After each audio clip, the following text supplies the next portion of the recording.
আজি আমি তৃতীয় শ্ৰেণীৰ অসমীয়া পাঠ্যপুথিত থকা অধ্যায় হৈছে 9, পাঠ হৈছে 2 আৰু পাঠটোৰ নাম হৈছে কি জ্ঞানী ল'ৰা। এই পাঠটো আজি আমি আলোচনা কৰিম। তোমালোকে ভিডিঅ'টো মন দি শুনিবা। তোমালোকে এইখন বানান কৰি মানে নিজে পঢ়িবা আৰু আঠশাৰী মুখস্থ কৰিবা। পঢ়ো আহা। আনৰ অহিত চিন্তা নকৰে যিজন, নকয় যি অসত্য বা অপ্ৰিয় বচন। দোষ এৰি আনৰ যি গুণকেহে ধৰে, নিজৰ দেখিলে দোষ পৰিত্যাগ কৰে। সঁচ আলোচনাতহে মন যাৰ ৰয়, বিনয় বচনে কথা সকলোকে কয়। শুনিলে নিজৰ নিন্দা আনৰ মুখত, উভতি নাপাৰে গালি খঙৰ কোবত। পিতৃ মাতৃ আজ্ঞাবানী কৰে শিৰগত, সৰ্বদাই কৰে কাম সাধু মনোমত। পৰদ্ৰব্য দেখি কৰে লোভ সম্বৰণ, নিতে নিতে শিকে এনে ভদ্ৰ আচৰণ। জ্ঞানী ল'ৰা বুলি তাক কয় সৰ্বজন, তেনে ল'ৰা সকলোৰে নয়ন ৰঞ্জন। এই কবিতাটো কোনে ৰচনা কৰিছে? ধনাই বৰা। তোমালোকে নামটো মনত ৰাখিবা। ক্ৰিয়া কলাপ। প্ৰথমে 1 নম্বৰ আলোচনা কৰোঁ আৰু লিখো আহা। ক নম্বৰ খঙৰ কোবত কি কৰিব নালাগে। তোমালোকে লিখিবা যে খঙৰ কোবত আনক মানে গালি পাৰিব নালাগে। তাৰপিছত খ নম্বৰ কিহৰ প্ৰতি লোভ ত্যাগ কৰিব লাগে। আনৰ বস্তুৰ প্ৰতি লোভ ত্যাগ কৰিব লাগে। তাৰপিছত গ নম্বৰ আমি কেনেধৰণৰ আচৰণ শিকিব লাগে। তোমালোকে লিখিবা যে আমি ভদ্ৰ আচৰণ শিকিব লাগে। তাৰপিছত ঘ নম্বৰ আমি কাৰ মনোমত কাম কৰিব লাগে। আমি মানে সাধুৰ মনোমত কাম কৰিব লাগে। 2 নম্বৰ চোৱা কোৱা আৰু কাষৰ বাকচত লিখা সংখ্যা আৰু আখৰেৰে। ক নম্বৰ পদ্যটোত কেইটা শাৰী আছে। তোমালোকে লিখিবা যে পদ্যটোত মানে 14টা শাৰী আছে। তাৰপিছত খ নম্বৰ পদ্যটোত প্ৰতি শাৰীত মানে কেইটাকৈ আখৰ আছে। মানে পদ্যটোত প্ৰতি শাৰীত মানে 14টাকৈ আখৰ আছে। তাৰপিছত গ নম্বৰ পদ্যটোত জয় ঙয় গ যুক্তাক্ষৰটো কেইবাৰ ব্যৱহাৰ হৈছে। এই যুক্তাক্ষৰটো পদ্যটোত মানে 2বাৰ ব্যৱহাৰ হৈছে।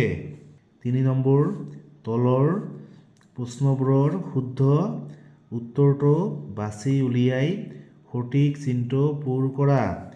জ্ঞানী ল'ৰাই কি কৰে বুলি কৈছে। ইয়াৰ শুদ্ধ উত্তৰ কোনটো হ'ব? ঘ নম্বৰটো হ'ব। মানে সঁচ আলোচনাত ভাগ লয়। এইটো তোমালোকে গ'ল দিবা। তাৰপিছত জ্ঞানী ল'ৰাই কি নকৰে বুলি কৈছে। ইয়াৰ শুদ্ধ উত্তৰ কি হ'ব? খ নম্বৰটো হ'ব। এইটো তোমালোকে মানে গ'ল দিবা। 4 নম্বৰ তলৰ শব্দকেইটাৰ অৰ্থ কাষৰ শব্দটোৰ পৰা উলিয়াই লিখা। এইটো হৈছে আজ্ঞাবাণী মানে হৈছে কি আদেশ। তোমালোকে ইয়াৰ পৰা ইয়াৰ লিখিবা। এইটো হৈছে ৰঞ্জন মানে হৈছে কি আনন্দ। এইটো হৈছে নিন্দা মানে গৰিহণা। এইটো হৈছে সৰ্বদা মানে হৈছে সদায়। দোষ এৰি আনৰ যি গুণকেহে ধৰে। এই বাক্যটোত থকা গুণ আৰু দোষ হৈছে পৰস্পৰ বিপৰীত অৰ্থ বুজোৱা শব্দ। এনেদৰে পদ্যটোত থকা আন পৰস্পৰ বিপৰীত অৰ্থ বুজোৱা শব্দবোৰ বাছি উলিয়াই লিখা। তোমালোকে লিখিবা যে নিজৰ আনৰ, পিতৃ মাতৃ, সত্য অসত্য। তোমালোকে এইবোৰ মানে এনেকৈ লিখিবা। তাৰপিছত খ নম্বৰ পদ্যটোৰ পৰা বিপৰীত অৰ্থ বুজোৱা শব্দ বিচাৰি লিখা। এইটো হৈছে কি সাধু সাধু অসাধু। এইটো হৈছে জ্ঞানী অজ্ঞানী, ভদ্ৰ অভদ্ৰ, অপ্ৰিয় প্ৰিয়, সত্য অসত্য। তলৰ শব্দকেইটাৰে বাক্য সাজি লিখা। এইটো হৈছে কি জ্ঞানী। জ্ঞানী মানুহক সকলোৱে সন্মান কৰে। তাৰপিছত ভদ্ৰ, ৰাম এজন ভদ্ৰ ল'ৰা। তোমালোকে এইবিলাক শব্দৰে এনেকৈ বাক্য বনাব লাগিব। এইটো হৈছে কি সাধু, সদায় সাধু সংগত ফুৰিব লাগে। এইটো হৈছে কি সঁচ, মানুহৰ লগত সদায় সঁচ আচৰণ কৰিব লাগে। এইটো হৈছে কি বিনয়, ডাঙৰৰ লগত সদায় বিনয়েৰে কথা ক'ব লাগে। পদ্যটোৰ ল'ৰা শব্দটোৰ ঠাইত ছোৱালী বহুৱাই আওৰাও আহা। এইটো তোমালোকে নিজে কৰিবা। তাৰপিছত জানি থোৱা, ছোৱালীৰ সলনি পুৰুষ, মহিলা, মানুহ, লোক আদি বহুৱালেও পদ্যটোৰ অৰ্থ লৰচৰ নহয়। গতিকে পদ্যটোত ল'ৰা শব্দটোৱে উভয় লিংগৰ লোকক বুজাইছে। গুণী শব্দটোৰ সলনি ভাল বা সৎ বহুৱাই পদ্যটো আকৌ এবাৰ আওৰাও আহা। এইবাৰো নিশ্চয় পদ্যটোৰ অৰ্থ লৰচৰ হোৱা নাই। কিন্তু ভাল বা সৎৰ সলনি যদি বেয়া বা অসৎ শব্দ জোৰাই পঢ়ো তেনেহ'লে পদ্যটোৰ অৰ্থৰ লগত মিলিবনে চোৱাচোন। আমি ভাল বা সৎৰ ঠাইত যদি বেয়া বা অসৎ ব্যৱহাৰ কৰোঁ তেনেহ'লে পদ্যটোৰ অৰ্থৰ সলনি হ'ব। পদ্যটোৰ অৰ্থ একে নাথাকিব। পদ্যফাঁকিত গুণী শব্দটোৱে ল'ৰাৰ গুণৰ কথা প্ৰকাশ কৰিছে। আনহাতে অসত্য, অপ্ৰিয় আদি শব্দবোৰে দোষৰ প্ৰকাশ কৰিছে। এনেদৰে গুণ, দোষ আদি প্ৰকাশ কৰা শব্দবোৰকে বিশেষণ বুলি কোৱা হয়। যিবিলাক শব্দই দোষ গুণ বুজায় এইবিলাক হৈছে কি বিশেষণ। পদ্যটোত থকা বিশেষণবোৰ বিচাৰি উলিয়াই লিখা।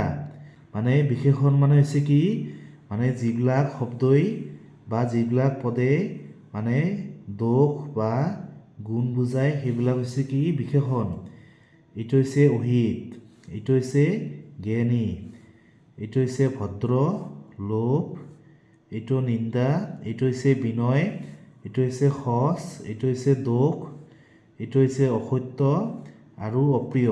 তাৰপিছত ৮ নম্বৰ, পদ্যটো গদ্যৰূপে পঢ়োৱা। তোমালোকে এইবোৰ বানান কৰি নিজে পঢ়িবা।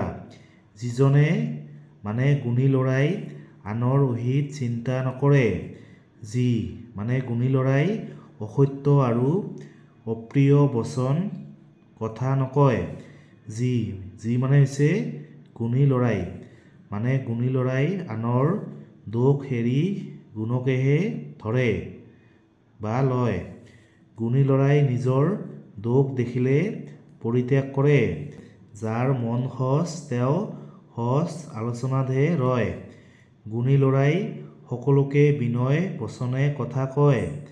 গুণী ল'ৰাই আনৰ মুখত নিজৰ নিন্দা শুনিলে তেওঁ খঙৰ কোবত উভতি কাকো গালি নাপাৰে। তাৰপিছত গুণী ল'ৰাই পিতৃ মাতৃৰ আজ্ঞাবাণী বা আদেশ আঁকোৱালি শিৰগত কৰে। গুণী ল'ৰাই সৰ্বদাই সাধু লোকৰ মনোমত কামহে কৰে।